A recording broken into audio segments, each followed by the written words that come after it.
Subtema 7, benda, hewan, dan tanaman di sekitarku. Subtema 4, bentuk, warna, ukuran, dan permukaan benda. Pembelajaran 6. Benda memiliki ciri dan kegunaan yang berbeda-beda. Ciri dan kegunaan benda berkaitan dengan bahan benda. Ada benda yang terbuat dari karet, kaca, atau kertas. Ada juga benda yang terbuat dari kayu, logam, kain, atau plastik. Tahukah kamu terbuat dari apa benda di bawah ini? Benda tersebut merupakan sepeda. Pada rangka sepeda terbuat dari logam. Sadel sepeda terbuat dari plastik.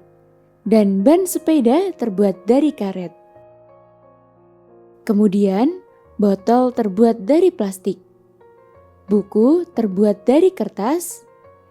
Penghapus terbuat dari karet. Cangkir terbuat dari plastik. Panci terbuat dari logam. Selimut terbuat dari benang. Kursi terbuat dari kayu. Wajan terbuat dari logam. Nah, sekarang ayo kita isi tabel di bawah ini dengan benar. Nomor 1. Gelas. Terbuat dari kaca. Ciri-cirinya adalah bening, keras, dan permukaan halus. Kegunaan gelas sebagai tempat air. Nomor 2. Lemari kelas. Terbuat dari kayu. Ciri-cirinya adalah keras, permukaan kasar, dan berbentuk persegi panjang. Kegunaannya sebagai tempat menyimpan benda-benda keperluan kelas. Nomor 3. Pintu kelas. Terbuat dari kayu. Ciri-cirinya adalah keras, permukaan kasar, dan berbentuk persegi panjang. Kegunaannya sebagai akses keluar masuk ruangan. Nomor 4. Buku. Terbuat dari kertas. Ciri-cirinya antara lain permukaan halus, berbentuk persegi panjang, dan tidak tahan air. Kegunaannya sebagai tempat catatan ketika kita akan menulis. Nomor 5. Ayunan. Terbuat dari kayu atau besi. Ciri-cirinya adalah permukaan kasar dan mempunyai tali untuk menahan tempat duduknya. Kegunaannya sebagai tempat duduk, tempat bersantai. Nomor 6. Ember. Terbuat dari plastik. Ciri-cirinya adalah permukaan kasar dan berbentuk tabung. Kegunaannya sebagai tempat menyimpan air.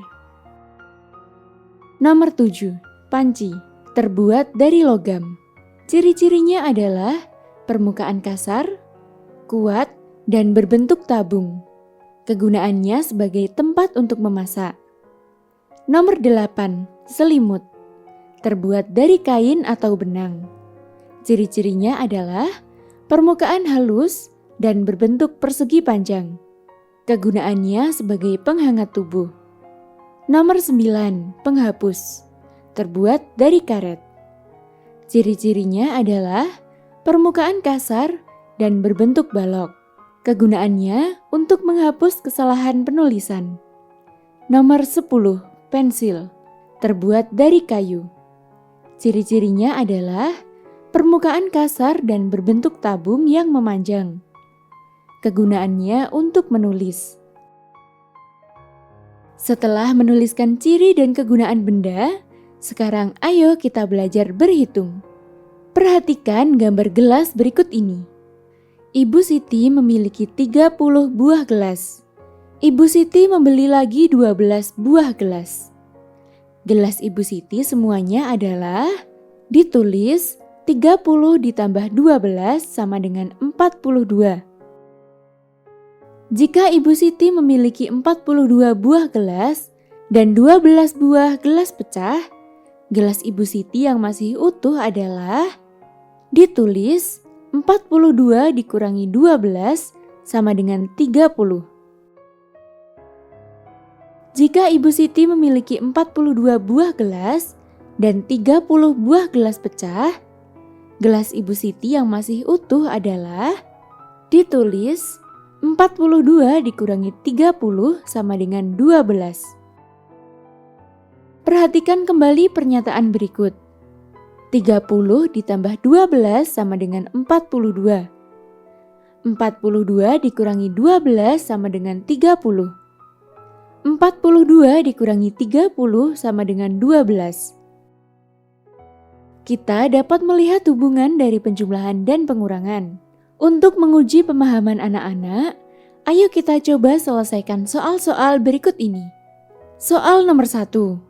Sebuah toko buku memiliki 22 buah pensil. Toko buku menambah lagi 24 pensil. Pensil di toko buku semuanya berjumlah. Dapat kita tuliskan 22 ditambah 24 sama dengan 46. Soal nomor 2. Jika toko buku memiliki 46 buah pensil dan 24 buah pensil patah, pensil di toko buku yang masih utuh sebanyak, dapat kita tuliskan 46 dikurangi 24 sama dengan 22. Soal nomor 3. Jika toko buku memiliki 46 buah pensil dan 22 buah pensil patah, pensil di toko buku yang masih utuh adalah, dapat kita tuliskan 46 dikurangi 22 sama dengan 24. Soal nomor 4. 45 ditambah 33 sama dengan 78. 78 dikurangi 33 sama dengan 45. 78 dikurangi 45 sama dengan 30. Setelah belajar berhitung, ayo kita beri tanda centang pada perbuatan yang benar dan beri tanda silang pada perbuatan yang salah. Lalu kita tuliskan pula alasannya. Pada gambar pertama, memperlihatkan seorang anak yang sedang mencoret-coret tembok. Mencoret-coret tembok adalah perbuatan yang salah. Karena mencoret-coret, merusak, atau mengotori fasilitas yang bukan miliknya akan merugikan orang lain.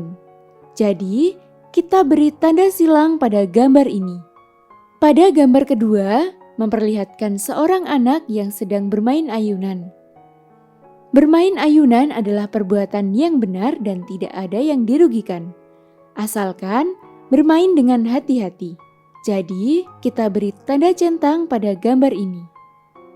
Pada gambar ketiga, memperlihatkan seorang anak yang berdiri di depan teman yang sedang bermain ayunan. Berdiri di depan teman yang sedang bermain ayunan adalah perbuatan salah, karena akan membahayakan diri sendiri dan orang lain. Jadi, kita beri tanda silang pada gambar ini. Nah, dari pembelajaran ini, anak-anak sudah mengetahui ciri dan kegunaan bermacam-macam benda, mengetahui hubungan dari penjumlahan dan pengurangan, menyelesaikan penjumlahan dan pengurangan, serta mengetahui perbuatan yang benar dan perbuatan yang salah. Apakah anak-anak sudah paham dengan materi yang disampaikan? Jika mengalami kesulitan, kamu dapat menanyakan kepada orang tuamu. Tetap semangat dan rajin belajar ya.